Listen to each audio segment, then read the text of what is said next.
Oh, goodness gracious.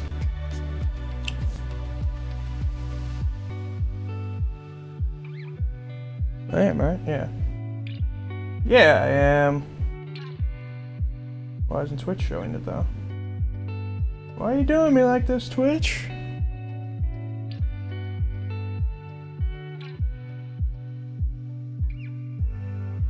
There we go.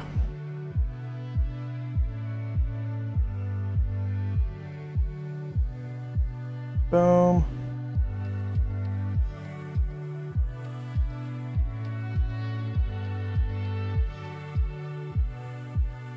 Boom. All good.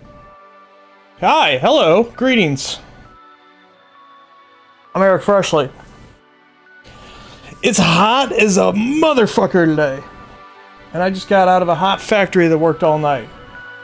It's ridiculous. But here I be.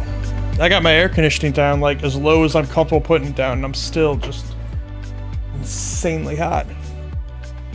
But that's probably not why you came here, to hear me talk about how hot it is.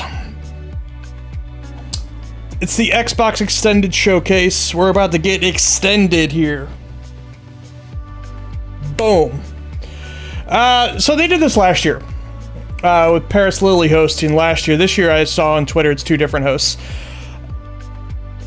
I think everybody, if you're here to watch this thing, I think you know what the deal is with this. It's not another showcase. There's not big announcements here. Nothing like that. Last year, I think the biggest like new thing they showed or talked about was that they brought back the controller design labs. So we're talking that kind of stuff. Mostly what we're talking about is developer interviews with the games that were shown on Sunday at the Xbox show. They're gonna bring up developers and they're gonna talk about it. So, you know, don't expect anything new. But hey, let's just have some fun, all right? Here's some... If there is any kind of announcements, I got a couple predictions. And they're very small because that's what would be here if anything, which probably nothing. But if anything, stuff like this. Age of Empires 4 coming to console. Possible. Absolutely possible. This one might be too big, but what the hell, I'll say it anyway. Valheim coming to console. The reason I say that, because, and if you watched my reaction to the actual showcase on Sunday, Valheim was in that big graphic they showed at the end of all the games coming to Game Pass, but there was didn't say anything about PC Game Pass or if it's coming to console, nothing. And as far as I know, actually I will check live right now, but as far as I know, they had Valheim on their Twitter account has still been radio silent about that. Has not said a word. It was just there on the graphic and they haven't said anything. I'm gonna look double check because I guess I haven't checked in like since yesterday to make sure they haven't clarified. But yeah, like their last tweet, they've done a couple, man, they did a couple retweets of some fan art, but they haven't tweeted anything in 5 days. They've been completely radio silent on why Valheim was on that graphic. So maybe it'll come to console and they'll say it here. That still feels a little too big for this show. Feels like, because that game was huge at one time. It's not as big today, but it's, you know, still moderately big. It feels like something you would want to put on your big show. But hey, what the hell? I'm gonna say it anyway. And actually, one I was gonna not even predict, but just because it's not news really, but I was just gonna say, but then they just showed it on the screen here, was that strategy game Aura. I think it's called, from Oxide Games. On Sunday they just showed a CG trailer, but on the Xbox Media Assets website, which I looked at after the show to kind of see what had screenshots out there, what had video, it had screenshots of that game, so it's in a playable form. They just didn't show it on Sunday, so I think they're gonna show a little bit more here. They'll talk to developers and just have some like B-roll running behind it, so you'll get a look to see it. It's gonna be a lot like Civilization. Surprise, surprise.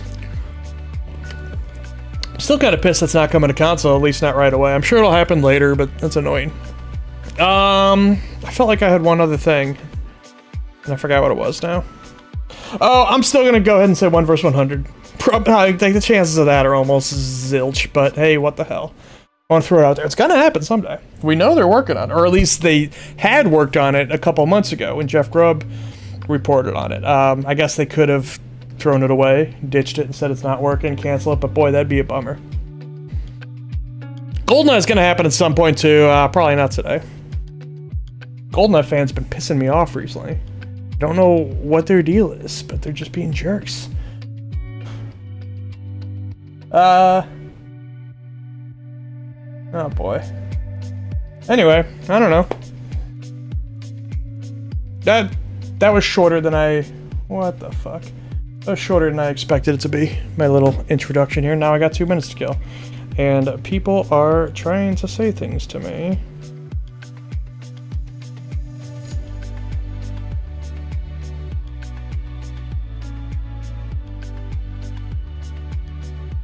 Oh.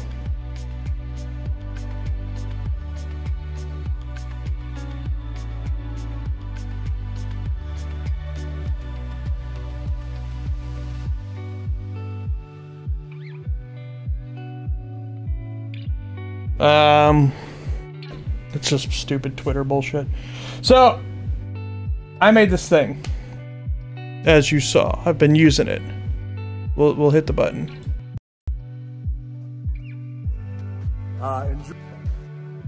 Looked like it didn't, like it was just a still image for a second. Enjoy your gaming. There it goes. See you down the road. But now, Jeff Gershman's using it a lot. I mean, not the video, they just do the audio. And Jeff Grubb's using it a lot. Now it just feels played out, so that might be the last time you see it. Which makes me sad, because I enjoyed it so much. I got other stuff, though. I got Dusty.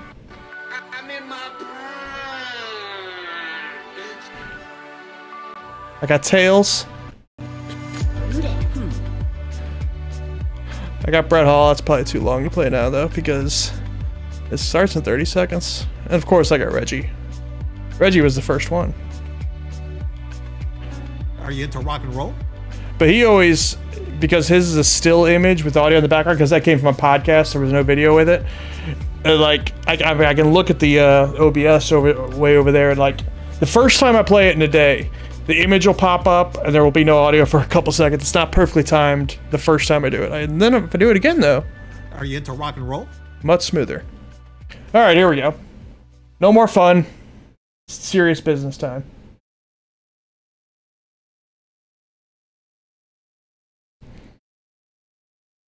Hey, we are a small snippet of Squanch Games, and we are here to tell you how excited we are to be a part What's this of game called? I keep Microsoft saying high as hell. Game That's not true, though. Show High on Extended. life? Showcase extended. You know, Game Showcase Extended.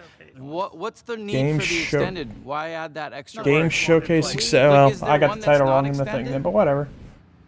And that's why? We're getting nods. There is a not extended one. Okay. And that one's just called without the extended. Well, also that's it's just- called There's the Xbox and normal one, Bethesda. I know what this is. Yeah. Whatever. Well, hey, look, we're happy to be part of it nonetheless. I loved Community, which was made by Dan Harmon, so I feel like I should probably give Rick and Morty a shot sometime, right? I've never seen an episode. None of it. I should, right? And I think I said this on stream a couple days ago, that I'm watching Steven Universe for the first time because of multiverses.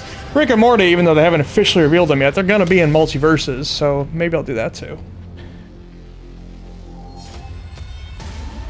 Is it on HBO Max? Probably. If it's WB, it's almost gotta be.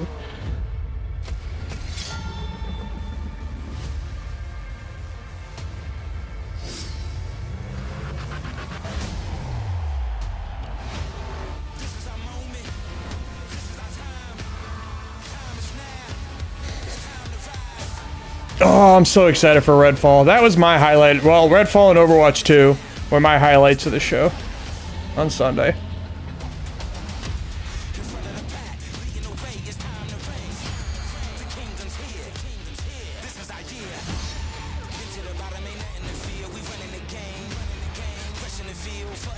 What was that last game?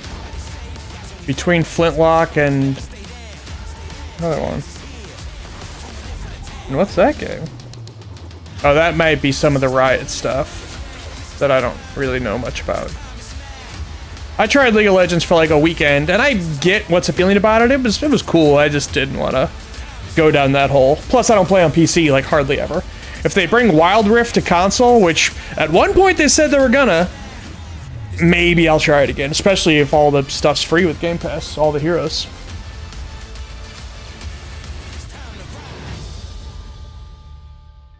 I had a poster fall off my door today, and I'm very upset about it still. And we have the honor of diving deeper into some of the most exciting and talked about announcements. I don't know these guys, and nothing against them, but Paris did a great job last year. I don't know why they didn't use him again. I mean, these guys are probably Xbox employees, which Paris is not, so maybe that's why. That's right, Aaron. You saw world premiere gameplay from Redfall and Starfield, and today we've got Bethesda's own Pete Hines right here to tell us more. You'll hear from the renowned developers behind the brand new Xbox franchise, Our History Untold. Dive into Naraka Blade Point with our partners at Oh wait, I do follow that Aaron on Twitter. So I lied, I do know her a little, kinda. Like, obviously I didn't recognize her, so you can tell how well I know her. Very own Phil Spencer.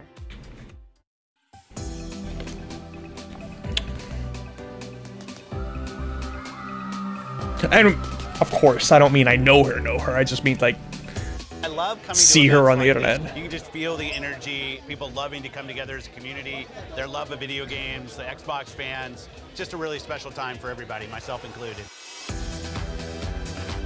Gaming has this unique ability to bring people together, whether it's saving the world from the aliens or winning a football game. It's so great. I love hearing from people. What did you like in the show? Those conversations with people that are here about areas that they like and areas they wish we would do more, I think that's something that drives us. You saw it in the show today. People said, we want to see more gameplay. And so we said, okay, great. You're going to see a ton of gameplay. It did show a ton of gameplay. This is our biggest lineup ever in terms of just diversity. Gun combat there looked a lot better than it did on Sunday, actually. Games, different genres. There's some franchises, Japanese franchises, don't always come to Xbox. We've been working on that. Today we have Persona. Not that like It's important to I'm not into JRPGs, but there's some Japanese games that I really like Monster Hunter. Monster Hunter's my fucking favorite. I got a whole Monster Hunter wall up here. You can't really see it. But And he's got this really great idea for a game. And I want to be clear, because I know we say like experience and stuff. He's building a video game, but he has this real unique things that he wants to do in the game. And we said, okay, I hope it's better than Death Stranding. I hope it's more like Metal Gear 5.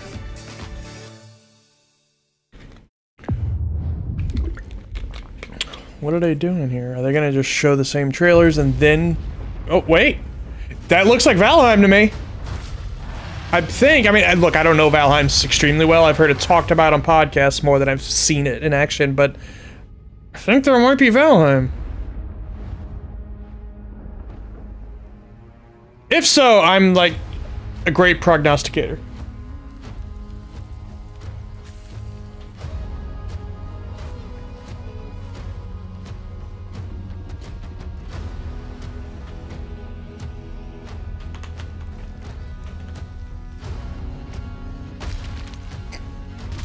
Shouldn't be bragging about this to my friends till I know for sure, but I think this is what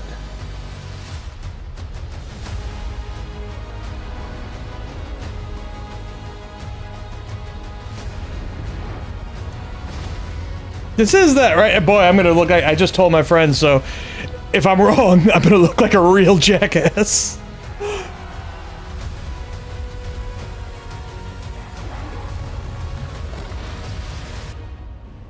Yep. Oh, wait a second. It says X. Okay. I was gonna say it said Xbox. It said PC. It said Xbox console, but above that it said PC Game Pass. But then it said Xbox console.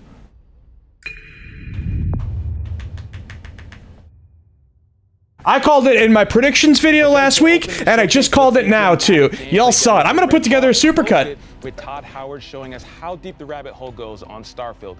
And we also got a sneak peek at upcoming expansions for Elder Scrolls Online and Fallout 76. Here to break it all down for us is the man, the myth, the legend himself, Pete Hines from Bethesda. Pete, how are you? I'm great. Good to see you. Good to see you. I fucking called it. Yeah, I'm gonna. You all announced some delays I'm putting that for together. both Redfall and Starfield, so I wanted to give you a chance to tell us a little bit about the decision-making process for that. Absolutely. Look, with all the time that goes into a game, it would be foolish to rush it out the door before it's ready. I think we have continued to sort of examine how we think about games and making sure that they are going to meet our I feel players' good getting it expectations. right. Obviously, the last 2 years have really challenged us from a development standpoint. I got a tweet how now we too. work now largely remotely, while a lot of our folks are not back in the office. And, Oh, you know, that wait has a an second. impact. I also think There's we've been other thinking news about breaking like right now. I release dates and don't know if they're going to talk about it in this show here, but and how do we make sure we Overwatch 2 beta on PC and console on June 28th. It's not something we undertake lightly, but at the end of the day, I think And what what was our the fans other thing? expect, what Xbox fans, what Bethesda fans expect is Oh, a FIFA 22 high-quality coming to game, Game and Pass we want to do on June everything we can to 23rd. give our teams the time to fully realize the games they're making. Yeah, and I think that's what it's all about, right? Like delivering an amazing experience for the players out there. And so, speaking of games, we're just going to jump into it. We're going to start with how the showcase started with Sounds good. Redfall. Now, before we even get into the game, Arcane's making the game, and I want you to talk a little bit about the pedigree of Arcane, just in case people don't know. Sure. These folks over there, they're doing their thing. Arcane Studios is known for really amazing, immersive sims. They do. I am like very things. excited. If you to play games of theirs, Dishonored, Dishonored 2, Prey, there's a lot of common threads you'll find in them. They create put together a supercut really of me amazing, calling that believable shit. worlds. I think that's a big part of their game is when you're in Dunwall or you're up on a space station in Prey, that it feels believable. There's a reason why things are the way they are. They're also a big believers in systems-based as opposed to scripted. So they really embrace player freedom and sort of giving players the tools to decide, Where'd that go? figure out how you want to complete this mission or get through this area. Sorry, We're not no, gonna this- tell you how. We're just whatever. going to give you tools and then give you the freedom to go. I and do. should But, listen you know, there's more to great this because I want to hear the characters and Redfall thing. interesting But story. They bring a lot I gotta of tell different people I was elements right. and then God really damn it. let the player create the experience they want. And that's what it's all about. Gamers have taken many games and made it their own. And I think the fact that Arcane is making the game with that in mind is super important. Now,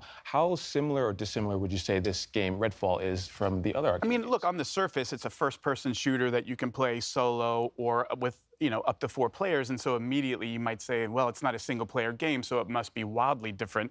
And don't get me wrong, there's absolutely ways in which it is different. But I think when folks play the game, and even when they see more of the game, I think they'll start to see all of those things about an Arcane game that they love and appreciate. Why it's won multiple Action Game of the Year awards for Dishonored 2, is their ability to bring all of those things together, really high level of polish, and let folks experience it. And so I think all of those things we talked about. If you want to play a game by yourself and get a great Arcane story, you can absolutely do that in Redfall. But you can also do things that you haven't been able to do in an Arcane game, like experience it with friends and find out sort of how the whole can become greater than the sum of the parts, like playing it off of each character's abilities. You saw some of that in the demo that we showed. I think the more that people appreciate that, you almost are going to want to try and play Redfall a couple of different ways. You might want to play it by yourself a little bit, play it with others, and it's a game that allows you to do either or both of those things, however you see fit. I'm glad you talked about playing with friends because I'm taking applications for friends to help me get through Redfall. Can I put my name on that list? I'm down to a little. It'd be an honor. I'm very excited for Redfall, Keep seriously. me on that list. All right, we we're need gonna to do go it. explore Redfall together. I'm excited. I can't wait for that. And so let's talk a little bit more about the game. Now, Yeah, like I said, that was my between the trailer we saw highlight. last year at the reveal, as well as this one that we just saw. I feel like Redfall reminded players of other co-op shooters, like Left 4 Dead, for example. What makes Redfall unique? It's not like Left 4 Dead. It's more like Borderlands. Again, If it's one of like those you want to things, look at like, the format. If you watch just like combat footage, you might look at Left 4 Dead or Back 4 Blood or any of these things and go, oh, I see multiple characters facing a bunch of enemies, and so it's the same game. But I think that would be doing a disservice, that it's all of the things that take place in between the combat as well as the combat itself, sort of combining different skills and abilities in the way that you do, Layla dropping down an elevator using her powers that Jacob can use to get up top on a roof and provide cover. You have different characters who play roles really well, how you choose to use Brebone, the robot. All of those things come into, again, allowing the players not to say, here's a set of rules and you can only use, no, here's just some stuff that you can go off into this amazing sort of dynamic, ever-changing world and sort of experience and explore for yourself. And you come back the next day and it'll look and feel like a different experience, even though you're in the exact same part of the game. I mean, I think those are the kinds of things that Arcane does that really bring that sort of extra special element that makes their game so compelling. Yeah, compelling and fresh. So I'm excited for Redfall, and you said it here for everyone to see that we're going to be playing together. So I'm going to hold you to that. Absolutely. We got the proof. All right. Can't wait. Oh, awesome. So let's talk about online now. Did not like Pete Hines philosophy, because I a couple years ago. That the team is actually banned from saying things like, now is the perfect time to play. My least favorite saying is there's never been a better time to play a game. Like, and say that. Yes, games always get and I'm trying to come around on it a little more. more. The thing that we love about Elder Scrolls Online is... So there was a couple years ago that Bethesda had said they're not going to send out early review copies to press anymore, which is just not good for players, press, nobody. There's nobody that's good for. Especially when they were still offering a ton of pre-order bonuses. So it's like you want people to put down money early, but you don't want them to have information... Whatever, pissed me off. And he went on a bunch of podcasts and defended that decision. It was just a terrible defense. But hey, that's his job, right? So, I don't know. It was what it was, but I didn't like it. And so I'm trying to come around on him now, though. And honestly, like, that is such a huge part for an online game of creating an environment where anybody, no matter whether you just started playing or you've been playing for 8 years, can have a good experience no matter how you decide to engage with it. I love that you mentioned that. Community is as you mentioned, is such a huge part of any online game. And so for players who may not have played Elder Scrolls, who are, like you said, looking to jump in, to know that they have that community backing them, that's going to help them guide them in their journey is super exciting. So, but I want to talk about Fallout a little bit. Okay. Huge milestone recently, 25 years of Fallout. It can rent a car even now. At this point, right? We're talking about it. All right, so this has to mean something super special to the team. Absolutely, and look, we are as aware of anybody. Like, this franchise did not start with Bethesda. It's one that we took on along the way, and our intent is not just to pay homage to, like, Bethesda Fallout. Like, no, we mean all Fallout, because what this series has done, what it meant to us as players when we went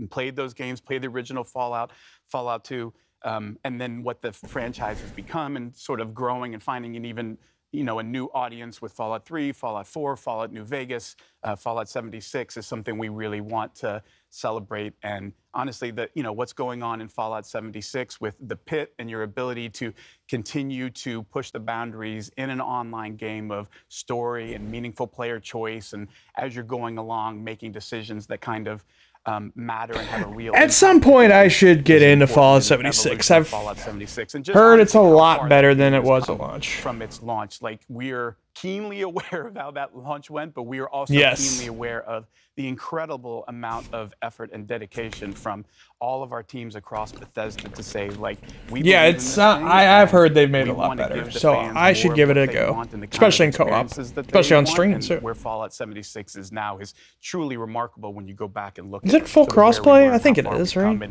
And honestly, how much cool stuff is in store in the pit. It's going to be super fun. Excited to jump in, and again, that's one of those things that I'm sure you guys attribute to the community, giving that feedback. That 76 community, again, not just in the game, but what they do for each other, to support other folks in the community, what they have done to raise funds for worthwhile causes. Like, it's not just an amazing group of gamers. It's Sorry, I keep going back to my phone. I don't normally do that. Honestly, one that we're honored to interact with and be a part of every day. I love that, Pete. Before you make me cry, we're going to move on. A lot of notes to take today. All right, so let's talk about it. Starfield ended the show. I got to say, watching the trailer, breathtaking. It's one of those things from the different locations and just seeing the difference between that moon versus the populated city, just amazing. The dog fighting, just everything was so awesome. The team really outdid themselves. It's one of those things about a Bethesda Studios game that I always love, and it's been the case, honestly, since, I worked on Morrowind and Oblivion and all those games that, we talked about. And for every single one, you cannot pin people down to, oh, it's about this, because it's not. Like, ultimately what those games are massive sandboxes where they give players just ridiculous amounts of freedom to say, you go figure out what kind of game you want to play and what kind of experience you want to have, because that's what this game is about. It's not us prescribing and saying, you have to do these things. And like, no, it's about creating this huge sandbox with over 1,000 planets, so you can completely explore and say, yeah, but you don't have to. Like, it's entirely up to you to figure out what is fun for me. Do I want story? Do I want to join factions? Do I want to, you know, build outposts and gather resources to build more cool stuff? The team really puts all of those tools in the player's hands. So this actually, says, now it's time the other things I said, which was Age of Empires on console,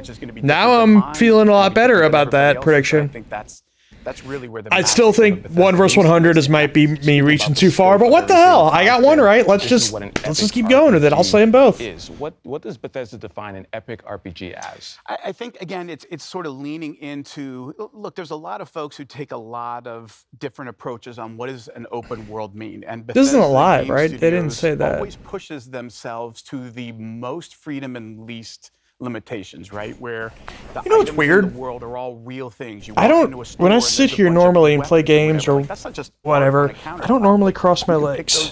But whenever I stream, I do it. I don't know why that is. Create chaos. Like, we don't want to put too many limits on what the player is or isn't allowed to do. We love it when players say, I wonder what happens if, and then they try it, and then they get to see, like, oh my Lord, chaos ensued and it was insanity. Everybody was shooting at me, and like, that's, I think, the beauty of Bethesda Game Studios and the number of ways that they push for you to explore. People, it's not just one. My friends, really, nobody in chat, but my friends are asking me if Valheim's gonna have crossplay, so I'm gonna look at the Twitter real quick and see if they mentioned it. And that's okay. But you could also be about exploring every planet and finding all of the good, and that's okay. Or you could just play the main story and be like, I want a kind of experience that I'm guided. Yep, they're tweeting it, and get to see stuff, and I might. And it does have crossplay. Oh, there's a cool side quest that I got, but you know, I want something that sort of leads me through, because I'm a little, you know, it can be a little daunting to say you can go do whatever I want. Like, ooh, I don't know what I should do. So some folks want a little bit of a guided path or to understand where the fun is, and no approach is wrong. Like, for me, that's epic, because it says we aren't putting any limits on what you can or can't do. We're going to set you loose and just sit back and watch the beauty that you create with your own stories and the way that you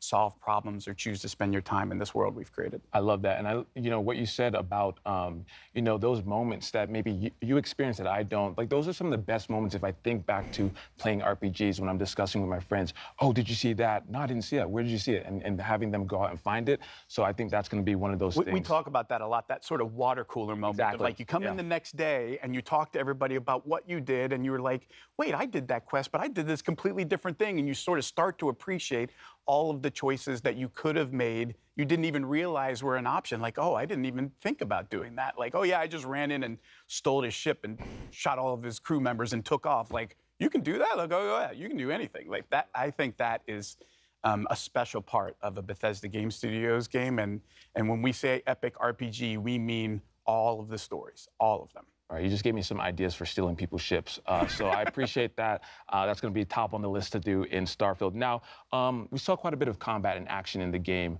That seems to also be, in addition to exploring and everything, that seems to be another huge focus of the game. Absolutely. I mean, you know, look, if you look at a game like Skyrim, which, like, everybody's played Skyrim at this point, it can, you know, a combat is a big part of that. Unless you decide it's not. Like, if you're one of those folks that says, actually, I'm going to do the alchemy thing, and I just go off and pick flowers and make potions and, like, live another life in another world this way, then combat isn't part of it. But look, we know in an epic RPG, there's always bad people, you know, shooting. Yeah, see, the shooting doesn't look good here, I don't think, but in that other clip earlier on, it did. You know, providing a lot of different I don't know. I think, sort of determine I hope there's a lot of jetpacking, I guess, is kind of part of where I'm getting at. And then you layer in ship combat and all of these other things. It starts to sort of paint a picture of just how broad or how deep the rabbit hole goes. That would help out a lot if there's a lot of jetpacking. On a little bit, and I want to talk about it because this was one watching the. They should just make Anthem, is what I'm getting at. What I saw, and it really caught my eyes around the ship. It's not just getting in the ship and that's your ship. There's so much behind it. Can you talk about it a little bit? Yeah, like every ship is customizable to the nth degree, and not just like cosmetically. I want my ship to look like this or look like that, though obviously that's totally a thing that you could do if all you care about is cosmetics. But it goes much deeper than that in terms of like what kind of shields you have, what kind of weapons you have, like what kind of ship are you building? What do you want it to be good at? What trade-offs are you willing They to should make or be not? making And then the Anthem other part of it and is, of a course, Banjo-Kazooie well, you Nuts can't and Bolts just, sequel. it's a spaceship. That's Those aren't Starfield. Cross cheap. those So things you have together. to figure out, like, how am I going to do this? Where do I get the resources to build this stuff? What kind of, skills do I need to level up to improve different parts of my ship beyond, what I could do without those skills? So there's a lot of, again, choices in terms of you get to decide that, how much you want to put into that or not. Do you just want to give somebody money for the parts that you want? Do you want to build it? All of those things are sort of part of the fun of deciding how much do you want to interact with steal it it. and how do you want to interact with it. Let me steal the Absolutely. parts. I mean, just as you mentioned, the scope, the level of player agency, something that I feel like is going to just make Starfield such a special experience. So between Redfall, ESO, Fallout 76, and Starfield, you all are just killing the game. I gotta tell you, Games coming out. It's going to be so great. look, I've made very clear Starfield's not my thing, probably, but now coming up, I'm not. from our friends around I'm not just trying to poo-poo on it at all. I'm really not. I hope it does very well. I hope everybody signs up for Game Pass on it because I think Game Pass is phenomenal, and I would love for everybody to jump in. But what's this? Oh yeah, an Arkham point. I worry. Like I worried about Cyberpunk before it came out, that they're almost promising too much. And I know, hey, it's Bethesda, they've done that kind of things. Naraka Blade Point, a unique online multiplayer action game. But also, I don't know, they're very, very, very janky, which used to be okay, and now I'm not sure it is anymore. Naraka Blade Point to console. Hey, Troy. First time. You could play the game on Xbox Series X and S. As well as so that's my concern with Starfield. We're also joining Xbox Game I hope they're not promising too much and trying to do too much, and it's gonna all fall apart. Naraka has been so well received on the PC platform. I am so makes me nervous. Hey, but at least you don't have to pay for it, right? It's part of your subscription. Survival game incorporating a lot of action elements. Naraka features a range This is getting a campaign, it said. I'm very curious how what that's all about. That'll be the way I play it if I play it at all, which I think I will. Great degree of strategic play. You've got a wealth of melee and I think I read that it's a 3-player co-op campaign. I believe. Elements to explore. I mean, he'll probably talk about it in a second. Perhaps you'll engage your foes in samurai combat, katanas at the ready, or maybe you'll use Persian assassin techniques and strike from afar. With your grappling hook, you can fly between temple walls and across bamboo forests with ease. Beyond solo endeavors, you can also party up with friends and use group tactics to flatten your foes. That's Naraka's underlying design philosophy. That's your Unchained. I'm just fucking flying high because I got my prediction right. I gotta tell you. Soul Jades to change how you play. Transform your katana strikes and make your cannon a weapon of mass destruction. Oh, I didn't realize there were cannons in it. Too. Whether you want to rush into battle as a berserker warrior or cast fireballs as a sorcerer, the choice is yours. We can't forget to mention our unique face customization system too. You'll never need to worry about running into a doppelganger on the battlefield, because you're able to edit your hero's features. You can even recreate your favorite faces. As we approach Naraka's first launch anniversary, we're introducing a brand new weapon, the Twin Blades, releasing together with the Xbox and Game Pass edition. I used to use Twin Blades in Monster Hunter at one point.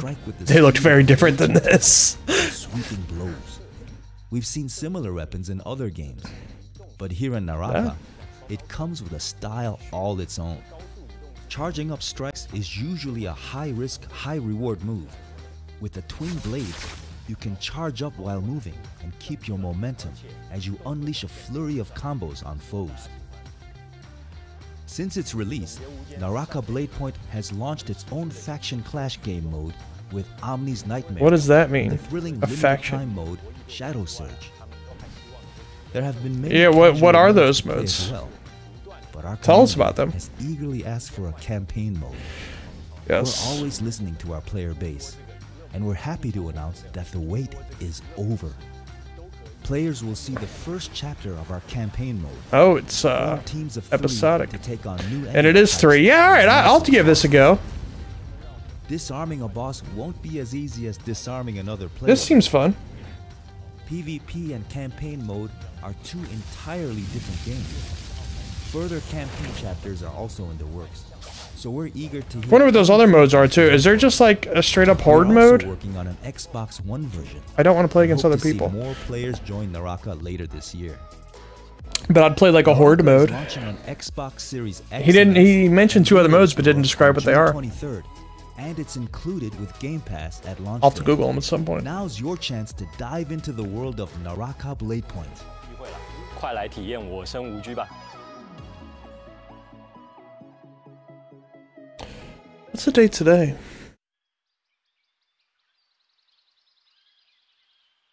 Oh man, that is close. I like that they say from the creators revolutionized genre, but they don't mention what that game is. It's Civilization. But this studio is a lot of former Firaxis people. But what about the history that could have been if you were its architect? And the screenshots that were on the Xbox website looked a lot like Civilization. So that's cool. Because new Civ games don't come along very often, so hey, it's good to have them doing their thing. I wonder in what ways it's going to be different. I think I own Civ Revolution on Xbox, and I own Civ 5 on Switch, and haven't played them yet.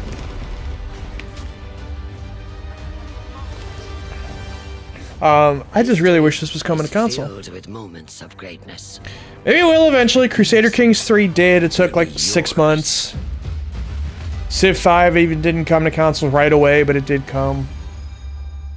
Even, you know, Gears Tactics, that's an Xbox game as well, so. Maybe I shouldn't. I'm excited to Shouldn't be welcome concerned. our friends from Oxide Games for a closer look at their historical grand strategy game for PC called Ara: History Untold. Dan, Michelle, thank you two for joining us today. Thank you for having us. And on behalf of the entire studio, we are really excited to be here and finally be able to talk about Ara. I mean, we all are excited too. You just had the world premiere 2 days ago for Ara. And I have to say, I'm a really, really big history fan. I love me some history, so I've been looking forward to talking to you two about this.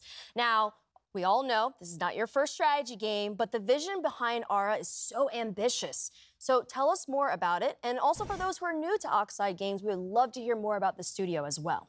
So Oxide Games was founded 9.5 years ago in my basement, actually, from the development leads of Civilization 5. And our goal is to push strategy games to the next level. And what's really great about working on a new IP is that you don't have kind of these previous expectations that a sequel would have. And so the sky really was the limit, and we got to really take the genre to a new space. And we really hope that not only will fans of strategy games like this, but people who've never played a strategy game before will find something they love as well. You're absolutely taking it to the next level. I think I saw like a drone was in like the 18th century or something like that. It's very, very fascinating. And I think that like, if you're someone who really enjoys history, it's bringing like all of the worlds together, all the periods of time together. And that's a grand vision in itself. So how does the vision of Ara impact the player experience within the game? So one of the kind of big things we wanted to do with Ara was really explore how to make the game less about finding that optimal strategy, that optimal path, and really bring in ways to make it more meaningful to the player, make it unique to themselves. So what are different kinds of choices we can bring to the player so that when you play it's different than when I play, and yet we can both be competitive together? How can we do things to really impact agency and expression and really let you express your values and your play styles through the different mechanics in the product? And Dan, what about you? How does the vision impact the overall experience? So one of the big things that we've been working on is what we call the living world. We wanted the expression of the game to manifest itself in a way that felt authentic and cool. So we've spent a lot of effort on making sure that the choices that you make are expressed in a visual way. And so you're going to see your citizens doing things that reflect the choices that you've made. And this is actually really challenging. So one of the goals when we founded Oxide was to not have to tell the designers, no, you can't do that thing.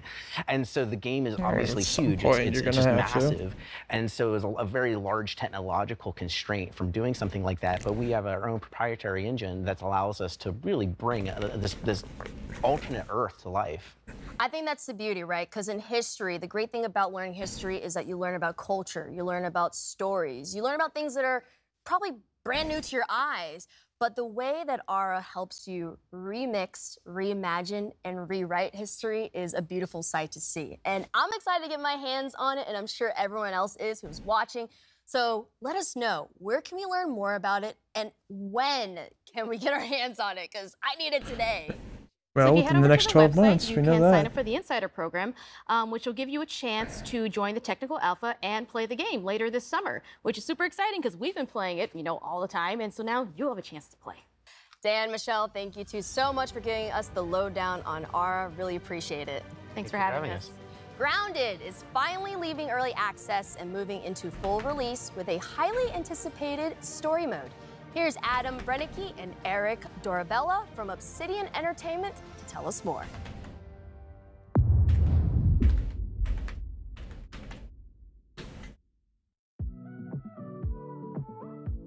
What can players expect from the 1.0 launch of Grounded? The big one, of course, is going to be a complete game, and that means story, right? From beginning to end, you can play through, why are you here? Who put you here? Yeah, exactly. And how are you going to get home? And I think those are like the big questions that people are asking about Grounded.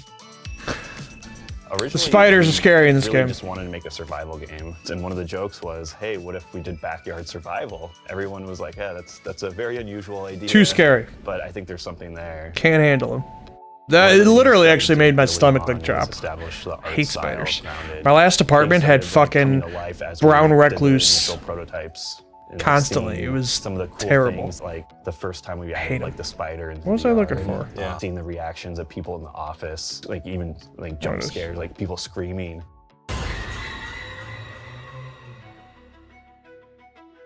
The team is very small. It's the smallest team I've ever worked on at Obsidian. I wanted everyone to be able to participate on the design side of things. So I said everyone is a designer on the team.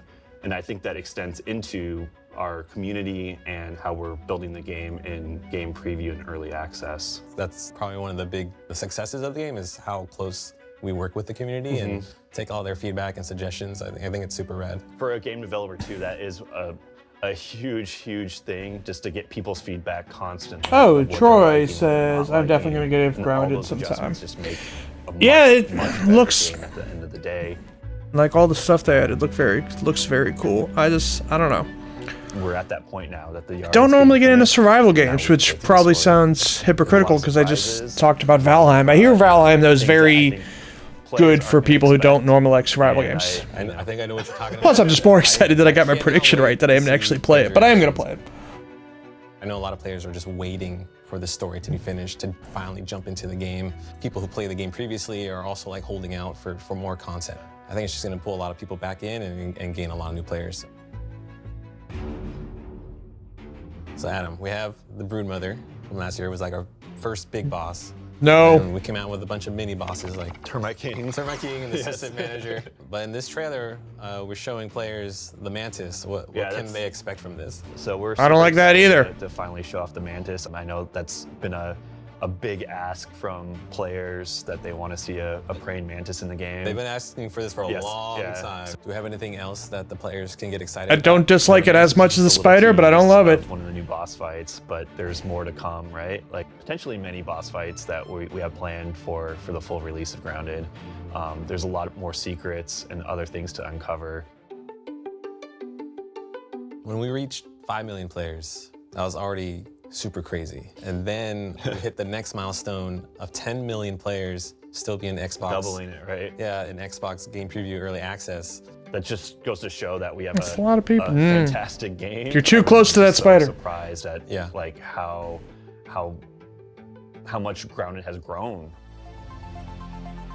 I just hope that players and the community understand how important they are and impactful on this game with us. Man, Obsidian's busy, and they're busy with a lot of and we're finally a wide variety of different stuff. They got the survival game.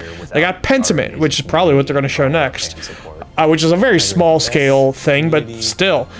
They got the Outer Worlds 2, and they got Avowed, all coming. That's insane. They're like, since Sony bought Insomniac, they get called the workhorses of Sony a lot just because they put out stuff so often. Like, Obsidian is the workhorse of Xbox right now. And there's Paris. The head of Microsoft Flight Simulator.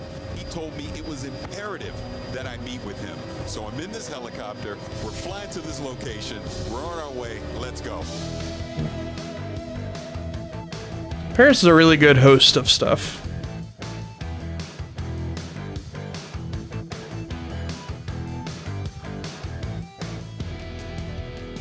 York! Hey, Paris, good to see you. Good to see you. Thanks. I'm actually kind of surprised he doesn't work for Xbox by this point. Later. Let's get in. We don't have much time. I know he does Kind of Funny Xcast, which I listen to every week, and he does Gamertag Radio, which I don't listen to, but... We headed towards Arlington? It's still secret. I'm sorry. York, what is this place? Oh, you'll see. Let's go.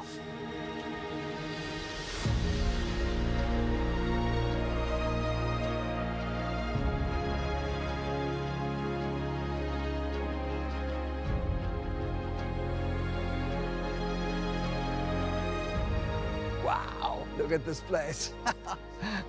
Nick, how's it going? Hello. Paris, I would like to introduce Nick Partridge from the Smithsonian National Air and Space Museum. Thank you for having me, but this makes a lot of sense. I saw during the trailer there was a collaboration between the Smithsonian National Air and Space Museum and Flight Simulator. Here we are at the National Air and Space Museum. So let's talk about that collaboration. Tell me more about that. Well, Jorg and I have been talking for more than a year. He was looking for me, and it turns out I was looking for him to ask the same question, which was, don't you think that our organizations have a lot in common? Dedicated to bringing flight to everyone, and I was looking for the Spirit of St. Louis, which is in the Smithsonian ever since 1928. And the Smithsonian was gracious enough. They gave us a millimeter perfect scan, which is what we'll feature in the 40th anniversary edition. But as Nick and I kept I have seen that. The world's foremost museum. When I was a kid, I went to the space, Smithsonian. The Smithsonian. Yeah. And Microsoft celebrating its 40th anniversary. It's a match made in heaven, and there's lots of things we can do. Yeah, authenticity, accuracy, access, it's all there. We're hoping that if everyone has as much fun in the community with the content that we initially collaborated on, a couple of our most historic aircraft, and some of the other aircraft in this center are already in the simulator, maybe we can jump in with both feet and do more in the years to come. Maybe even, who knows, we'll go crazy. We'll put the space shuttle in there. Oh, that sounds amazing. I mean, they did put in the Halo Pelican. No, this is my first time. All right, so keep your eyes peeled, stick together, and Jorg, I've got something special for you right around here. Perfect. Check this out. This is my favorite plane, the Junkers Ju-52 3-motor. Amazing. And that is an awesome plane. And as I look at all these planes around here, it makes me ask the question, are you going to put all of them in flight sim? Maybe not all of them, but we hope a lot of them. In the 40th anniversary that comes out this fall, we already have 3. We have the Wright Flyer, the Spirit of St. Louis, and the DC-3. And we hope to get a few more. This is, there's a lot of things we could do. Yeah, we started with the most iconic ones, and who knows? It's cool. Like, for the people who are... I keep saying amazing because this place like is super amazing, into and just like flight sim, airplanes, I it bet just this keeps game going. is So fucking mind-blowing. What else is happening? It does seem like we're going supersonic, I'm just like not... the Concorde here. That's not really me. Update ever since we launched, every month since August 2020. And just today, we're actually launching World Update 10. And guess what? Tell me. It's the United States. Hey, they're flying over my house. A new height field, brand new aerials, new missions, new airports, new everythings. And as always, it's free. And check out this beauty. This is the Beechcraft Model 18. They call it the Twin Beech. It's a famous plane, and that's also launching today. And it's a great coincidence. It's actually a huge coincidence. Jorg's been working on that Beechcraft since before we met, but it's a great example of how much we already had in common. So Jorg, what can we expect the rest of the year? My dead grandfather would have been into that. We have a ton of great things coming up. He didn't play games, but he was a big, 10. We have 2 more World Updates. One big in plane August guy and a big one car in guy. October. And then in November, we have the big 40th anniversary edition, which will be an absolute delight for anyone who loves aviation. Okay, that 40th anniversary edition. Tell me more about that. Yeah, so we're celebrating by bringing back some of the planes from the old sims, like from Flight Sim 10, 9, 8, even before that. And we're restoring some of the old missions, and we're bringing back some of the airports that were in those editions. So it's a real celebration. This segment might be a little So off. this celebration is not only I don't mean to yuck their franchise, yums, but but well. a little And off. we're also adding brand new things on top of it, like that the community really wanted. For example, helicopters. Sobo wrote a brand new fluid dynamic system to make all that work. And we're adding gliders, which is a completely different way to experience the planet. It's just you and the wind. Right. And then the last one is we're bringing, it's the biggest deal for simmers, a brand new real-to-life airliner, the A310 from Airbus, by a brand new partner called Builds, a great development team. In fact, of the 10 planes we're bringing, most of them are created in collaboration with third parties. So it's a really cool way for us to integrate with the creator community. Now, how do I get this? If you're on Game Pass, if you already own Flight Sim, the 40th Anniversary Edition is a free upgrade. This has just been an incredible experience, seeing all these planes and going through the history and everything that's come in the Flight Simulator. I mean, thank you so much. Thanks for There's giraffes in the game? Paris, That's cool. Thank you, Nick, for the great collaboration. What happens if you crash into one of the and for giraffes? kicking off the 40th Anniversary Edition of Flight Sim. It's been wonderful. Thank you so much. Yeah, thank you. I don't think it's gonna decapitate a giraffe in the game, but that'd be something. Today was a good day, but now I have a need for speed. Are they doing the Top Gun thing? I'm headed to the danger zone, baby. Yeah.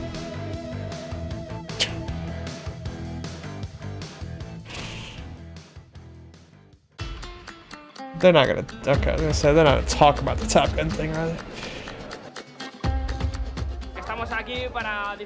Wasn't this just 2 days ago? They put together this video that fast? I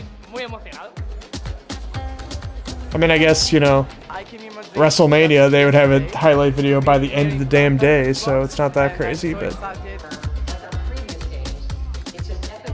Estamos aquí en Madrid para ver nuevos juegos como Starfield, que yo personalmente le tengo muchísimas ganas. Me ha encantado y no me lo podía perder, este es un evento único. Yeah, I suppose just on Sunday. Why gaming? Just a passion. Son experiencias únicas. Me ofrecen algo que no encuentro en otro lado.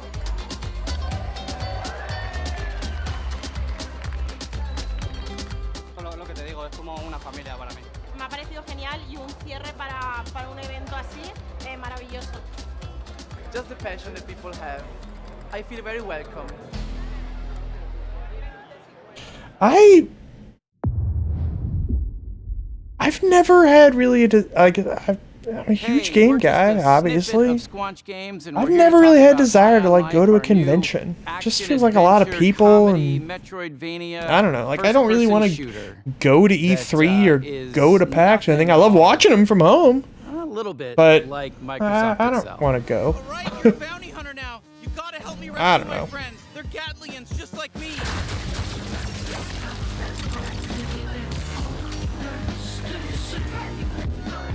That's our game, High on Life. Pretty insane. There's a lot to talk about. Let's dive in. So Justin, you're typically known for working in animation. What brings you into the world of games? Why are you in the world of games? Yeah. I'm obsessed with games, have been my whole life. Always had ideas, always had, you know, things I would love to make, but just never thought I could ever step into that arena because I lack all the skills needed. You don't know how games work. Other than like creative direction, creative ideas, like other than that, I lack all the skills to execute. But that's why, like that's part of why you want to start Squanch, right? Is like to be able to have an idea like that and let it grow to something amazing. And to be able to be creatively free. I wanted to make games that I wanted to play. And that was sort of the spark that just lit the fire of Squanch Games. And then we shipped Trover and we shipped Accounting Plus, and now we're on this absolutely dream game. This is like our real legit swing at like a proper, you know, like we're indie, but like this is like our AAA, like, or is it triple I for indie? Yeah. We're triple I. Yeah, this is a triple I game. I hate that phrase. It follows like Earth being invaded by this evil criminal cartel of aliens who come in and kidnap humans and start selling them on the black market like they're drugs. And you're the one human who has to team up with a talking gun and stop them. And when you select a cartel leader that you're gonna go after, like, it opens the portal door to that world that they're in. Eric, can you tell us a little bit about the worlds of the game, the art style of the game, the visuals? Yeah. So we spent a lot of time kind of constructing and creating. I don't know if they said, they probably did somewhere, but I missed it, how long this is going to be. Our art director, him and I worked like a ton on the sort of art direction of the game. He really kind of landed in this space, which was kind of Blade Runner meets the Muppets. So we're trying to capture that feeling with all of our characters, and especially our aliens.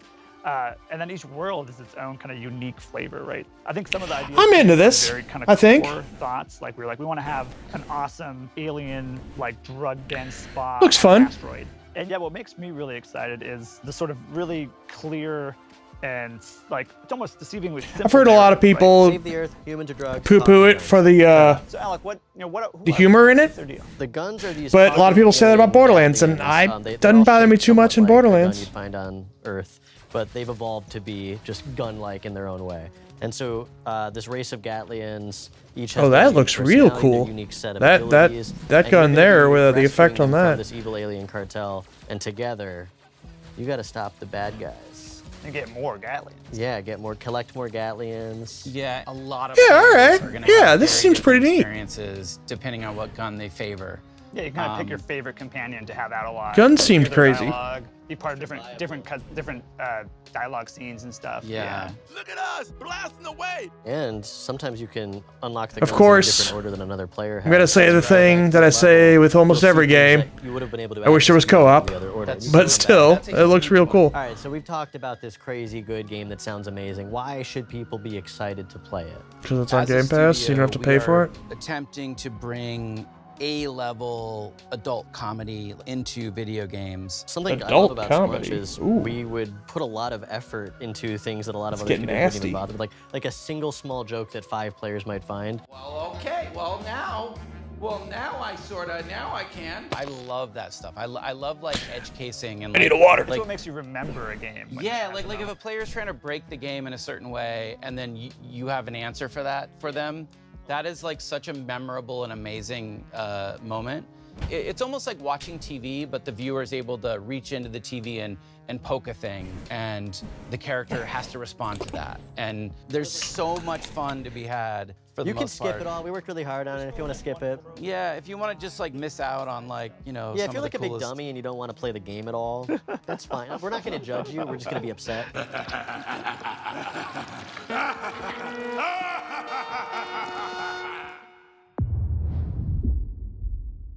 I was just double checking the audio sync because I realized I didn't check it today, but I restarted the thing anyway. So I figured it should have been okay. This is a console exclusive, right? So this is going to be another new game. Looks like Texas Chainsaw Massacre, right? Yeah, it is. Or I guess it didn't say exclusive, it just said console launch. Actually, I don't know. It said a thing. I'm sure if it's exclusive, they'll let us know. Again. I wonder if this is Game Pass too.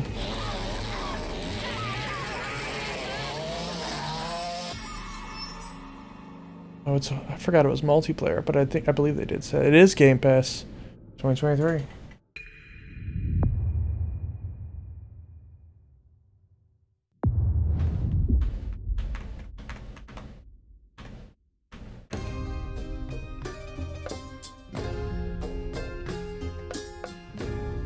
Pentiment is a narrative adventure game set in 16th century Bavaria, which is part of the Holy Roman Empire. You play a character named Andreas Mahler, who is an artist working at a Benedictine abbey. He gets involved in a series of murders and scandals and tries to unravel them. This is another Obsidian game, the one I was talking about a minute ago. The name Pentiment, it is specifically referring to paintings in which Obsidian's just going there's an nuts. older painting underneath the painting that you see on the top. And if you scrape away the top layer, you see what was left behind. This has a bunch of significance. Obviously, you're playing a painter, but also it has a lot of significance to the idea This of guy history does, being uncovered and who uncovered was the guy behind time. Pillars of Eternity. When I saw narrative-driven games with really distinctive art styles, I was inspired to make a historical game that focused on the unique art style of the early modern period that was really driven by the relationships between characters and the stories that played out over time. Hannah Kennedy was really integral to defining the art style of Pentiment, especially blending the late medieval illuminated manuscripts with the early modern woodcuts. Yeah, so there's a lot of major points to solve and kind of marry between wanting this to be a true to the history. This is not the art style that I expected this to have when because Jez Corden had reported on this game a couple months ago, and I thought it was going to be a lot more like what we imagined Disco Elysium. we wanted as far as a gameplay experience. Not saying it's necessarily a bad thing, just not at all what I expected. To portray a community that changed over time, which meant that characters are changing over time. That's really the focus of everything. The buildings do change, but really it's the characters where you see all the crazy stuff happen. Kids that I had become attached to because it's a 4-year-old and we designed them to be a 4-year-old, and then they're getting married, and then I felt a weird like emotional reaction to that because I'm like, oh, baby's all grown up.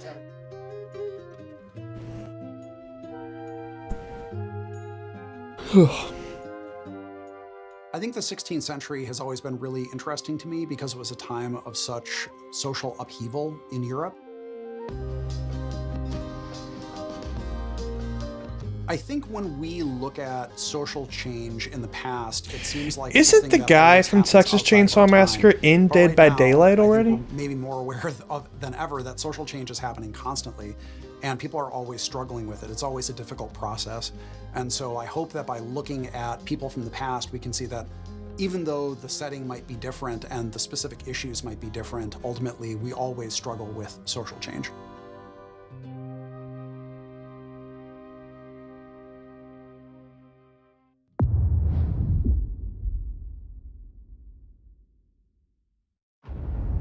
Just putting on this bandana. All right, let's do crime. I did not expect this to be multiplayer, but you know, that's cool. It's such a bad idea. All you had to do was keep your mouth shut. I'm gonna override this. Is your life mission to cause harm? Yeah. This is my favorite shot of the whole game. This one. With As Dusk Falls, what we're trying to do is to make a brilliant interactive experience for anyone who loves brilliant storytelling. So people who enjoy films, people who enjoy TV series. It's also a social experience and about sharing these stories with the people you love. I think we should stick to the She's using her phone to control it. I noticed that. Inspiration from TV shows, prestige shows like, you know, Breaking Bad, Fargo. I really love Dog Day Afternoon. It's such a wonderful setup. You try that again, and every last one of them leaves in a body bag. When you write for interactive stories, it's all about the stakes. You want big choices, the tentpole ones that everyone will remember from the chapter they played. I think this is a lot of former Quantic Dream people, the drama bit, like who it's not a studio I like very much, but maybe that's mostly because of David Cage. Maybe without David Cage, this will be more. Okay. The This will be game deals with better very written, I would hope. themes that you don't normally find in a video game. It really gives you agency over characters that are relatable, that are familiar to you. It's like an interactive story, but with the power of video game behind it. I only gotta yell and my brothers will come. Now hold your horses, young man. I think you should at least listen to what I have to say. In the first book, it's mainly structured around a hostage situation in a motel in the middle of the desert in Arizona. Did you say the So it's a first pressure book? cooker. You want your wife to live? Answer. Is this episodic? Exactly what I say.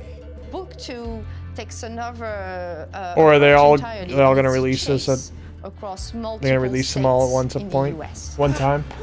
There's nowhere else to run. As Dusk Falls is an interactive show, but the important part here is the word interactive. The players are very much needed to help the character on their journey and decide what's going to happen to them, help them grow and change. It's not like there's one golden path. There's so many different ways through the story. You can replay it, and then you get to like different. So how does the multiplayer story work? Does and each different ending, and you feel player like pick you one actually character achieving and make the decisions for that something, character, or and also the character. Some of your true what? self comes out into that thinking. I don't know, what would you do? I'll try to, yeah. And at the end of the game, when you play, we tell you about your playstyle, and it reveals something about the player themselves, their values, and the way they interact with the others that they played with. I think for me, one of the really important things was that this art style could tell lots of different types of stories. We want to take really beautiful, sort of subtle. Yeah, the art style. Really strong, dramatic. I don't know if it's really clicking with me. It's unique, you know. Gotta give them that. It's a single player and multiplayer experience, so 1 to 8 players. Because we wanted to draw in people. I don't know if it's really doing it for me. Gamers are going to love this game as well because it's a very mature, in-depth story. But this game really taps into your life skills rather than your gamer skills. Puts everyone on a level playing field. You did well there. That is a ferocious dog. I did it. You share the same character. You discuss, Okay. you make decisions, and majority wins. It's like I don't like that. like a voice in the character head. I would have liked it more. This time. I am definitely not. I think Supermassive does it this way too. Everybody picks a character and you make decisions for that character specifically. Touching distance to this game. Yeah, I'm gonna miss it when it's done. Because then you can see how, hey, if I choose this for my character and you choose something else for your character, how does that intersect? That seems more interesting to me than just kind of, we're all voting for choices. Let's check out what hey! adventures and, of course, slimes are waiting for us in the new vibrant world of Slime Rancher 2. I was, wondering, I guess this was on that big graphic they showed, right? Of games coming out in the next 12 months? I think that's right. Because it was not in the big showcase. It was last year.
I'll say again, and I know I say this a lot, I wish this was co-op.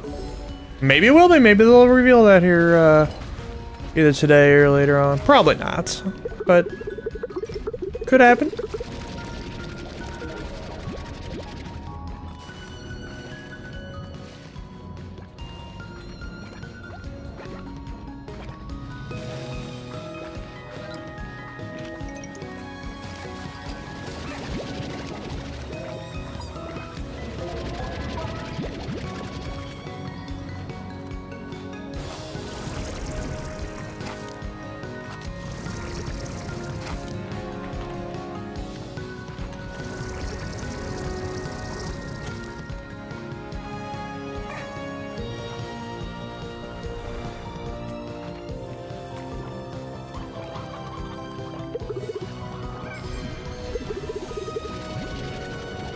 We're true slime ranchers now. Stay wiggly! Stay wiggly! Fall 2022!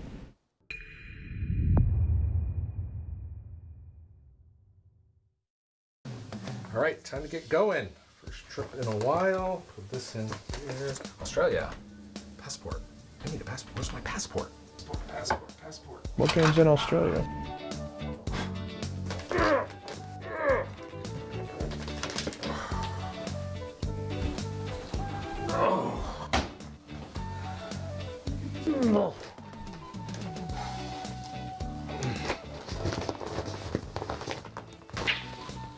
Alright. What developer did I have in Australia? I mean, none first party, but... Let's go. but they could be working with somebody. Let's go.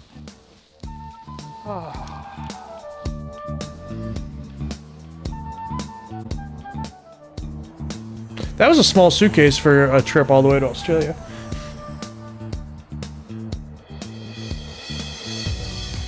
Welcome back to Oh, Massacre. It's so yeah. great to be Not a here game. in person. Get ready for the showcase.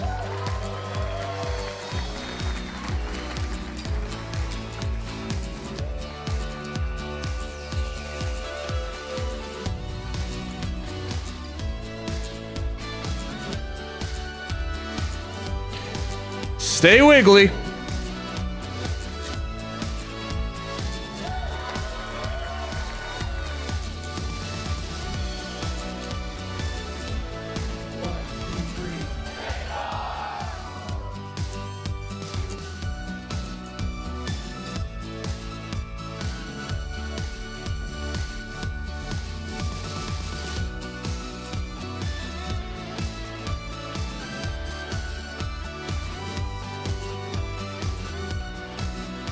Leah, Jared, Melvin with FanFest.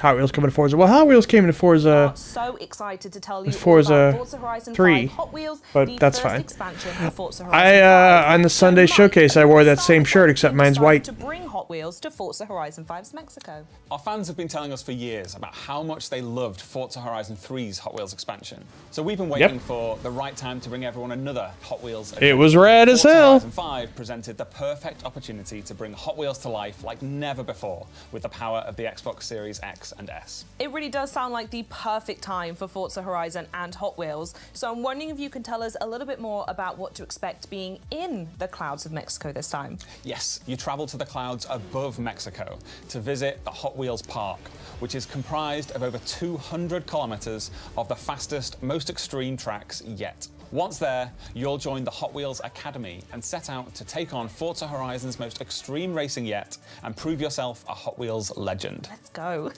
As well as the iconic orange Hot Wheels track, you'll take on new driving experiences across gravity-defying magnet tracks, as well as ice, water flume, and rumble tracks. So we spoke loads about biomes in the build-up to Forza Horizon 5's launch. Are we expecting something similar in Forza Horizon 5 Hot Wheels as well? Yes, so we're truly going to see the power of the Xbox Series X and S when we look at Forza Horizon 5 Hot Wheels' all new biomes. The amount of detail and diversity that we can pack into the 4 new biomes is breathtaking. We have the rugged Giants Canyon, where you'll hear the growl of your engine bouncing back off the intricately detailed rock formations. The Ice Cauldron, where frozen tundra drips into the glistening molten lava. In Forest Falls, you'll see a tree canopy towering over epic waterfalls. And finally, the visually stunning and exhilarating Horizon Nexus, where the Horizon Festival is suspended among a web of Hot Wheels tracks. And there's more, because new Stay players wiggly. can jump into Forza Horizon 5 Hot Wheels as early as possible during the main game's initial experience. And how are people going to be able to use Event Lab in Forza Horizon 5 Hot Wheels? So in Event Lab, you'll have the freedom to design, build, and share using the new Hot Wheels Creation Kit. That's over 80 new track and stunt pieces that instantly snap together thanks to our new building tools. You can then share your creations with the entire community for players to discover and play. We are anticipating our community building an ever-evolving catalogue of new player-created Hot Wheels events that everyone will enjoy. They all sound absolutely incredible, Mike, but I'm going to ask you the most important question in the room. Can you tell me a bit more about the cars? Yes. Yeah, So we that's have what 10 I'm new more interested amazing in. cars coming to the pack, including 4 new Hot Wheels cars, which have been scaled up to real-life proportions. Only 4? The Diora 2, the Bad to the Blade, the Baja Bone Shaker, and the Chevrolet Hot Wheels Copo Camaro. I gotta be honest, I don't want to use any real cars when I just want to use Hot Wheels cars. In Forza. So we've added some new extreme track toys and hypercars to go with them. Love that. I want to call out the Hennessy Venom F5 and the Mosler MT900 GT3. Their speed is unlike anything we've seen before. So And the Halo Forza Horizon Warthog. 5 fans naturally That's love in the co-op, so newest how is one, that right? continuing It's been in the Hot last Wheels? couple. So in a first for Forza, you can join up with your friends and play from the very start of the experience in co-op. You and your friends will then take on a new campaign, moving your way up through faster and faster car classes until you unlock Unfortunately, the Hot Wheels extreme expansion, since it's DLC, it's not included in Game Pass. You gotta buy choose it. to take on the world in Horizon Open or team up with your friends Which to take on a team of driver tars I should. on the Horizon Tour. Ooh, I should just buy absolutely love that. Final question now, though. the expansion pass to get all of them. Yes, so Forza Horizon 5 Hot Wheels releases on July 19th. The premium add-ons bundle. Xbox One, Windows PC, and Steam. Mike, thank you so much for joining me. This has been so much fun, and I cannot wait to play. I still have not done Forza Horizon 5. And I barely did any of 4, honestly. Yep, this is happening. This actually... I guess I don't know if it was this specific trailer, because I didn't watch it. But a trailer leaked earlier today of Fall Guys getting Halo costumes. Yep, there it is. That was a grunt.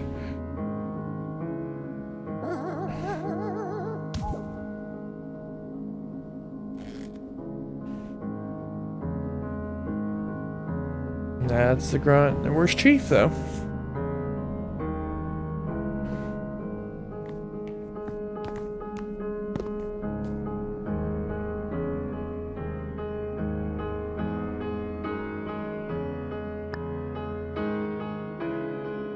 Oh wait, is this... That's Chief. Is this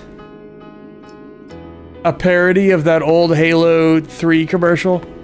Or of the guy in the looking at the diorama in the museum? That'd be pretty great if that's what this is.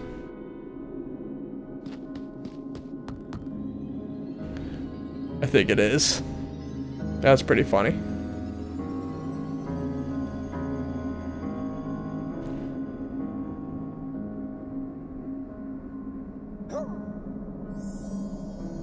Yeah, it is. That's exactly what it is. That's really funny.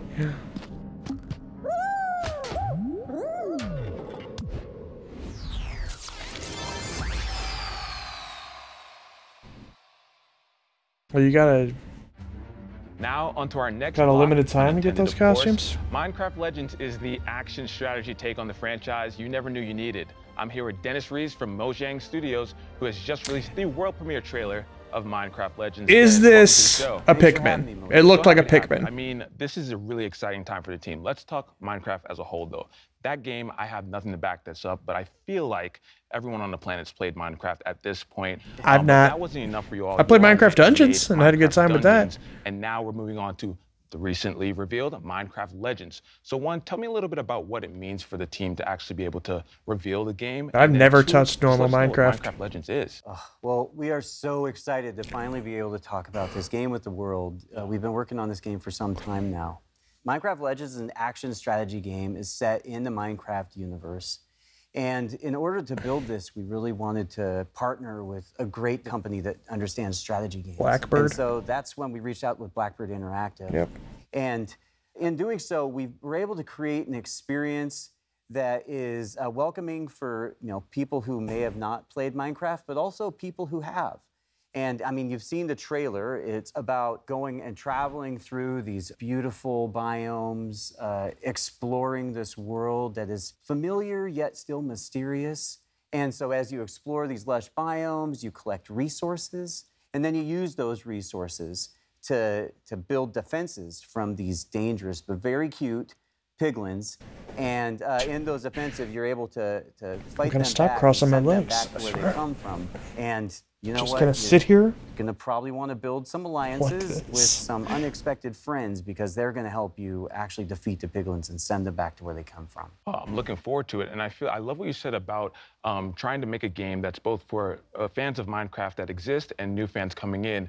Minecraft can go in so many different directions, I feel like, with a new game. What made you choose action strategy? Well, really, it was many years ago. And what do you mean by that?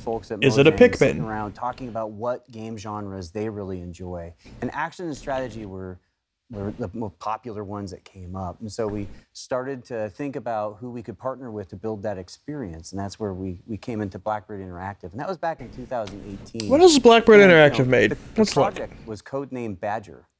And an interesting little fact for many of those people that might follow Minecraft, if you go back to Minecon 2018 and you look at the shirt that Jens Berenstain was wearing, you'll see a graphic on there, and it's in the shape of a badger head. And really, that was meant to be an Easter egg for years forward, which here we are now. That's I gotta say, I love a good Easter egg. Now, where would you say that Minecraft Legends fits in the overall Minecraft universe? Well, the Minecraft universe is just always growing and expanding. And if it's not from our partner communities, then it's from Mojang. Oh, they're doing Homeworld 3. Minecraft Dungeons. That's a great example where Mojang went out and we built Crossfire Legion, I don't know what that is. In the Minecraft universe, and players love it. It's wonderful. And with Minecraft Legends, we're trying to do something similar, really. And here we're going to be RTS, so that makes sense. narratively driven campaign. They did Hard Space Shipbreaker. And a lot of other things that I'm not ready to share right now. Dennis, I thought we were friends. You can share it with me and everyone watching. No? Okay, I won't pry any more. But tell us when the game is coming out and where we can keep up to date. It's coming out in 2023 on PC and console on Xbox Game Pass. And if you want to know more, just follow us Twitter or jump on Minecraft.net. Dennis, I'm so excited to jump into Minecraft Legends. Thank you so much for stopping by and giving us the lowdown. Thanks for having me.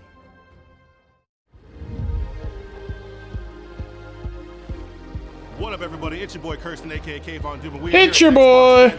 We got a whole lot for y'all to check out, so let's get it in.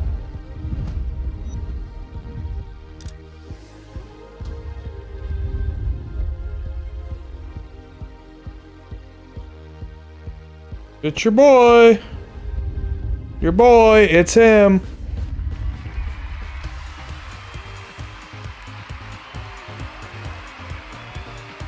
They asked me what year Halo came out, won this sweet jersey. The Shadowrun trilogy is coming out on Game Pass in on the 21st too. Wouldn't be surprised if they don't put up a trailer for that. And also, by the way, Ninja Turtles.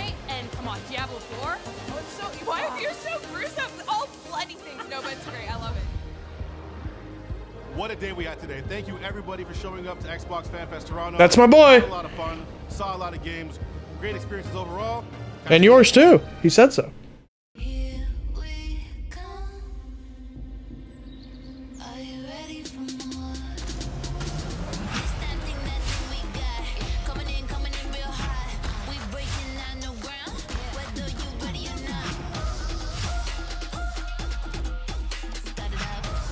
What was that game?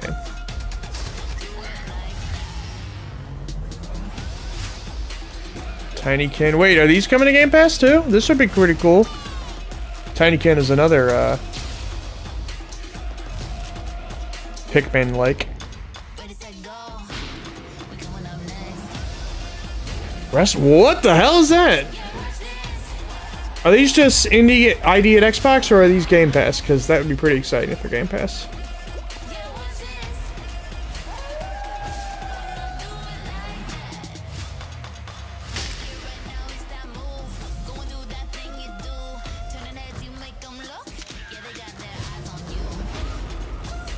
Oh, that's the game just a second ago that I said, what was that game? That was it.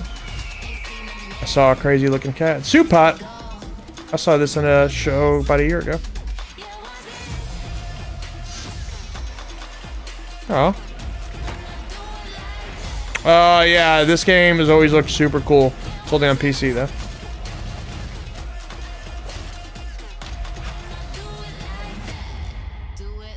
ID at Xbox, not necessarily Game Pass. I'm joined now by Sarah Bond, who leads the gaming ecosystem organization here at Xbox. Sarah, it's so great to have you. It is awesome to be here and so good to see you too. Yes, I'm super excited for this conversation because as we know, game creators are crucial to Xbox's success. And whenever you talk about them, it's with such passion and tenacity. I love it. And it sounds super important to you and the rest of Team Xbox. So my question to you is, how do creators inspire the work that you and your team do? The creators are just the bedrock of everything we do on my team. You know, when Cannot you really think type about anymore. Where gaming The older I get, really the less I comes can from is type. It starts with someone who has a creative idea that they choose to put into a game that we all get to experience and enjoy. And that's really the bedrock of our industry, of what motivates us, is to help those people, those developers, bring their stories out. And We think about it in three ways. How do we create a vibrant and engaging gamer community for them to come to through Gamer Xbox? community. What are the set of tools and services that we give them that make it easier and faster and more affordable for them to make a game? And how do we create a range of business models that they can use? Because a business model really enables them to perform all sorts of different types of innovation. Yeah, business models, tools, resources, all these provide choices, and it's increasing these choices for not only the developers, but the players themselves as well. Yeah. For example, you and your team just announced a new feature that's going to bring game demos to players. Can you tell us a little bit more about Project Moorcroft? Project Moorcroft. I know. I love these project names. I wish they would just let me name it, but Yeah, they just won't. say it. I know. You know, They won't. Can we change that? Well, look, we were sitting around as a team and we were thinking about some of the things that we've always loved the most about the gaming industry. And one of them was, remember when you would go to like a show like PAX or E3, and you would go and you go to the show floor and you get to play a demo at the showcase. or a piece of a game, and the developer. I really think Sarah Bond's going to take over for Phil Spencer when he eventually hangs it up. Asking your feedback, and that was one of the things I loved the most about those experiences. Seems like they've been positioning her anymore, in the way that in the that world spot has for a evolved. while. And so we thought, gosh, how can we make And she seems Game great. Pass like that? So, Like, how can we use right on. the power of Game Pass and all of the great discovery and player engagement that is in it, and have it create for creators that opportunity to engage with fans early as they're creating their game, and also for players to get to experience something that they're really anticipating. And so that's what we're going to do. We're actually going to have a program that enables developers to take a piece, a level of their game, and put it into Game Pass so that they can get that great feedback and players can engage with them. And we know it's a lot of work sometimes for developers to do that, so we're also going to compensate them for their participation in the program. I'm so excited for what's going to come when we launch that. I think the one thing that we all miss is that connection, right? And now that we are able to come back into conferences and stuff like that, we still need to deepen it, because by deepening that connection, you're diversifying the voices, and then that in return helps to diversify the games and bring diversity into games. Completely. So how will Microsoft help to further that front? Yeah, we think about it all the time, frankly, as Microsoft, as Xbox, in my team in particular, because creators is core to everything we do. If you think about a game, it enables you to experience a perspective, a point of view, in a way that is deep and immersive, unlike any other form of media. So the importance of everyone having an equal opportunity to share their story and their perspective through a game, and what it means to shaping our perceptions, to what we talk about, to what we believe, to broadening our perspectives, is critical. And we think about that all the time. So what we've done as a team is we're continuing to expand the set of developers who we're engaging with and bringing them into the Xbox ecosystem. We've actually more than doubled the number of developers that are making games for Xbox, and we saw lots of those games in the last day, which has been pretty cool. And the other thing that we did this year is, for the first time ever, we actually have a presence in Africa. We have our first Xbox employee in Africa, specifically dedicated to working with creators in the region. So what message would you like to leave for creators who are interested in starting in the industry? Yeah, I get that question a lot. People say to me, gosh, I would really like to be part of the gaming industry. I'd love to make a game. How do I break through? How do I get involved? Well, you can't. I say, first of all, network. Talk to people, meet people, connect with people, just how you and I connected actually at an industry event, which we met at, which was super fun. Build that network and that connectivity, because it's so critical in every industry, but I think particularly in gaming, right? Go to industry conferences like GDC, meet people, learn, try that out. And if you're interested in making a game for Xbox, you can actually go to github.com. You can actually download the Xbox Game Developer Kit and get started. And once you have a game concept, you can also submit it online through id@xbox.com, and then you can self-publish to Xbox, which is another great way. And of course, if you actually want to get involved in the industry, all companies are great, but I highly recommend you check out coming to work at Xbox. I'm biased, obviously. I mean, hey, you have every right to be so. Sarah, thank you so much for joining us today. And also, thank you to all the viewers for tuning into Extended. We've heard from so many amazing developers on today's show. Now, before we finish, is there anything else you'd like to share with us? We were talking earlier about the importance of people being able to tell their story through a game and how incredibly powerful it is. I mean, when we were talking about that, I was thinking about an experience we've had as a team that's been very touching for me. So, a couple years ago, we started really consciously extending the depth and breadth of content that we have in the Xbox ecosystem. And it was through that that I got to know the team making Stalker 2 really well. And I actually got to intro that game last year. Yeah, that showcase, and it was just incredible. You know, and, you know, the they're thing in was, Ukraine and last year, and I was looking at the story that they were telling, and they were rough talking about situation the right now. land, Same thing with the game, and their developers making dedication to their Replaced. culture and their country. And I thought, wow, this is a cool game. This is a compelling story. But sitting here today, you know, recognizing that that team is Ukrainian, they were based in Kiev, looking at that story and what they were showing to the world just feels entirely different and far more poignant and visceral to me. You know, this is a team who's talking about their culture, talking about fighting for the existence of being a nation, of being a people, of having their own language. And now we all, as a world, have gotten to see how tenuous that, in fact, is. And it's an honor, frankly, to be part of this industry and to have the opportunity to, you know what uplift their Keeley did voices at the let their story be told Summer through the Games thing to gaming give a, experience, like just especially knowing a what we know nod now to the team making about the Replaced situation was in real Ukraine. cool. I wish they had And as done that part on of that, Sunday with they the actually Stalker shared with team. us something that they wanted us to share with all of you today as part of the show. Oh boy, oh, this is gonna be rough.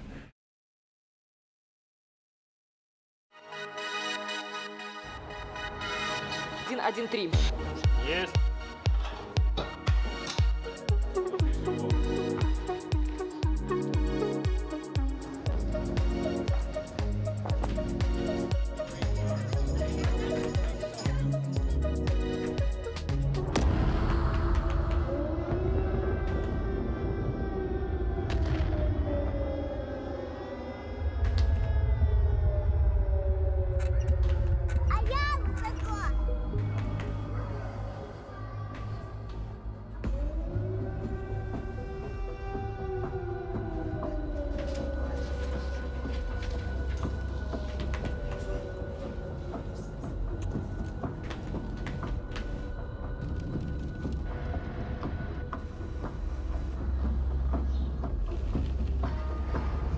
Здесь кипела работа, идеи, она не останавливалась. 3 месяца назад началась война России с Украиной. Шок от робочий день начинается тривоги. Під час сильних обстрілів ми біжимо в укриття. Це переноска для мого кота, Ау. який загинув ще в перший тиждень війни. Ходишь вечером, сирена, выходишь днем, сирена. Днем еще работать надо, поэтому особо не выйдешь, а вечером все время вот так. Це моє робоче місце.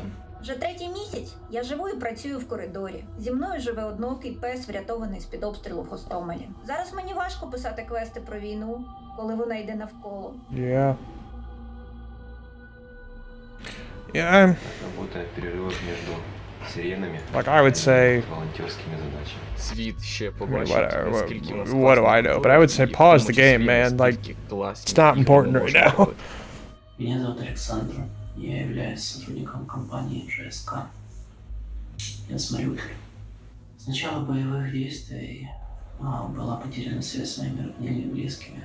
И это непередаваемое, ужасное чувство, когда ты не знаешь, живы они или нет. Я Дмитро Ясенєв, розробник Сталкера. That's Ніколи не crazy. міг уявити, що в 21 столітті, в центрі Європи, може статися повномасштабна війна. Я Олексій Іванов, ком'юніті-менеджер проекту Stalker 2. Зі зброєю в руках захищаю свою країну від російської агресії. Привіт, я Макс, наративний дизайнер гри Stalker 2. Після перемоги я до неї повернуся. Побачимось на релізі. Слава Україні!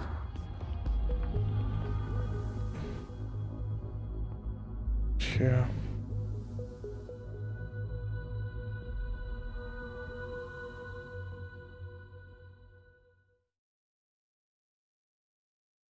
Oh. Okay.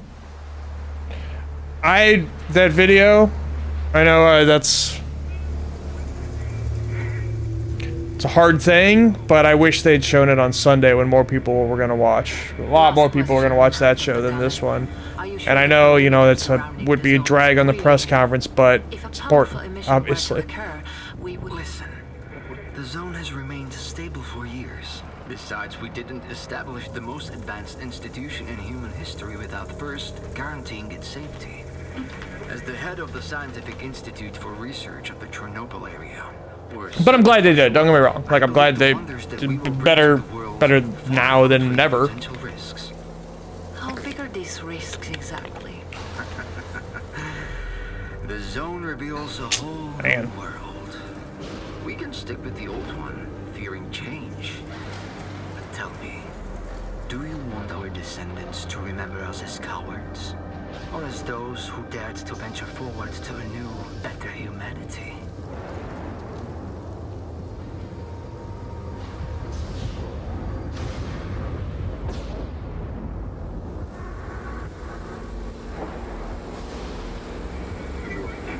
The injured were evacuated.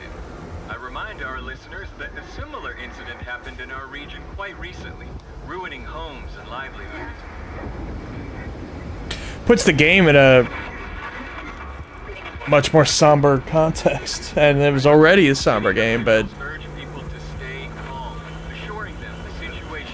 it's tough knowing that the circumstances which they developed their war story had a real war.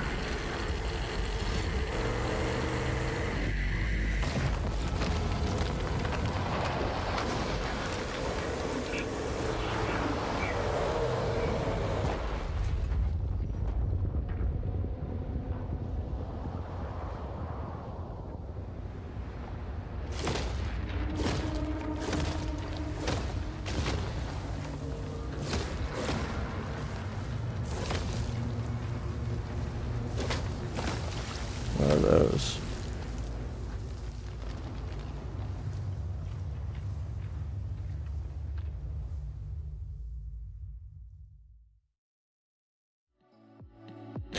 Take your time on that game. If you need to delay it more, delay it more. Like, there's obviously more important stuff going on.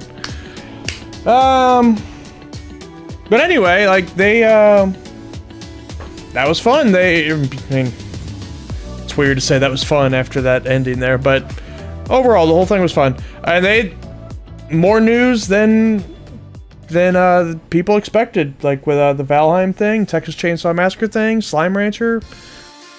I had a feeling there was going to be a couple little tidbits in there, and one of my predictions came true, which I'm gonna put together like a supercut of me when I actually predicted that in the predictions video. With that, I nailed it. I nailed it! Anyway, I'm going to bed now. Thanks for joining me. Thanks for watching. Subscribe, hit follow, do what you gotta do. Goodbye.